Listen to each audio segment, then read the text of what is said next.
What if I told you one of the greatest universities in human history was not in Europe or America, but history almost forgot it?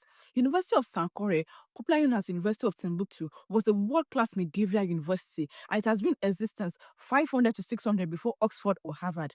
Let's go back to the beginning. By 14th century, Timbuktu wasn't some random desert town. It had already grown into a very powerful commercial and intellectual crossroads. Then a man named Mesa Musa, one of the richest men to ever walk the earth, when he gained control over Timbuktu, he didn't just invest in gold or trade, he invested in knowledge. During his famous pilgrimage to Mecca, he encountered scholars, architects, thinkers along his way. And when he came back home, he didn't come alone. He brought them with him and he employed them to transform Timbuktu into an intellectual powerhouse. And that decision changed history. And as a result, most scholars traveled from varied backgrounds and places to study and live here. Scholars taught courses like science, astronomy, philosophy, mathematics, medicine, literature, law, and courses lasted for years and sometimes even a decade, with graduation gifts being clothes, livestock, or even gold. Students travel from across Africa, the Middle East, and parts of Asia to study here.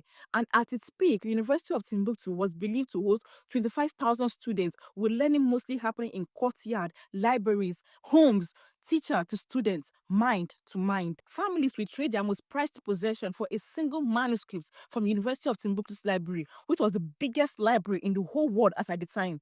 Do you know why? Because in Timbuktu, knowledge was the ultimate currency, and at its height, Timbuktu held hundreds to thousands and possibly a million of manuscripts. But when European colonizers arrived, they shattered the city's stability. Books were burned, manuscripts were lost and stolen, and one of the world's greatest center of learning faded from global memory. According to an African scholar named Shamil JP, said this about Timbuktu in 1591.